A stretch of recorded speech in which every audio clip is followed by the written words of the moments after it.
Yan, okay na. Okay na. I-edit nyo yan, ha? Yan, kaya yan. Saan kayo nakaharap? Dito ako harap. Kahit saan po. Sige. Pero kayo magtatanong. Opo. Ang hirap naman, Mar. Or gusto nyo, kayo na lang videohan namin. Hindi, ganun yung kami sila. Okay lang po. Sige. Okay na kasi. Good morning, sir.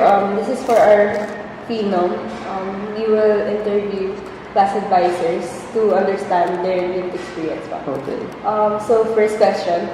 What was your initial reaction or what did you feel when you found out that you were going to become a class advisor? I was surprised at first, but when I had my, what do you call this? When I had my integration in school before, when I was taking my units in teaching, I had become a co-advisor for a particular section. But that time, it's a co-ed, which is composed of boys and girls. But this time, you are all girls. I was somehow, it's a challenge for me to relate to students of the opposite sex. Sir, follow-up question. What urged you to take the challenge? What urged you to take the role as a class advisor? Again. What urged you to take the role as a class Well, it was actually assigned to us, and basically we have no choice. But since, becoming a class advisor, you have the chance to influence the students to become better versions of themselves. So that's the reason why I took the job. Second question po. Did you become a teacher first before being a class advisor? Of course, I became a teacher first. How were you able to adapt to the role of a class advisor in spite of being a first-time faculty member in the senior high school department of STCQC? Well, there are challenges, but basically, if you are a teacher, you should be flexible. You need to somehow be able to face different kinds of situations, and becoming a class advisor is one of them. Third question. What is your fondest memory as a class advisor and why? Fondest memories that when you feel like the students have confidence in telling you their problems and all, their academic concerns and personal concerns. Next question. What were the challenges that you experienced in your journey as a teacher advisor? Well, I would say that one of the most difficult journeys or Challenge. concerns that I was able to encounter during my advisory class is that if they have academic concerns or concerns with the subject itself or how they how they study for the particular subjects, those are some of the concerns that I find it hard to resolve because we have different subjects. And different strategies on how you can or how will you study these subjects, correct? So, being an advisor means that you need to guide the students on how they perform and monitor how they perform in different subjects. So, I think that's one of the most difficult journey or challenges that a class advisor is facing. Next question. As a class advisor, what do you want to impose on your advisory class and other students in terms of values, morals, lessons, and the like? Well, I think it's not imposing because it should have been developed already. During your grade school, after your junior high, the tertiary formation, the culture, the values. So you just have to continue what you have developed from the previous years. Pero, what particular, values po yun?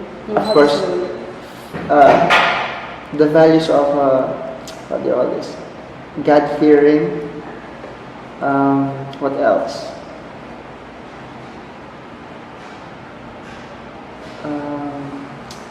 Of course, the focus mo yan, ha? 5 seconds ako nagising, ha? Of course, yung takot sa Diyos. What else? Yung value for education. You need to value how expensive your education is, and that you should appreciate the quality of education that your school is providing you. And of course, one of the values that you really need to to maintain is your value for yourselves, your love for yourselves, and love for one another. Next question po. How do you handle or manage the different personalities and attitudes that you encounter in your advisory class? Like what I've mentioned, being a teacher, you are faced with different personalities, and I think you are all aware of that. But of course, it is a part of a relationship wherein you grow and mature together, correct? So whatever the personality is that you encounter with each and every one of the students, it doesn't mean you need to adapt with their personality, but you need to meet halfway for you to be able to understand each other. Next question. When you were a student, were you able to experience having a class advisor? For you, what are the characteristics of an ideal class advisor? Yes, I did several class advisors during my previous schools, but the characteristics that I would like to see in an advisor is that the genuine concern for students. Second,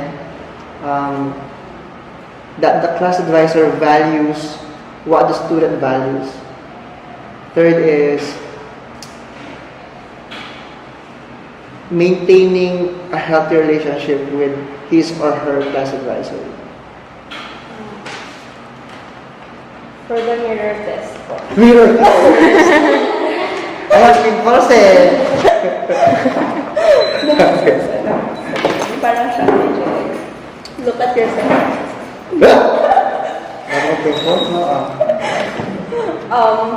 Kaya mo yan. How does the person in the mirror want to be remembered by his or her advisory class? An advisor who cares, loves, and respects students. Kalimutan ko. Yun lang. Wait, may mga follow-up questions. Okay. Wala na, Jenny. Okay. That's it. Thank you, sir. Thank you. Yung mga grama ko, ayusin mo kasi. Kinabahan ako dun, ha? Sige, good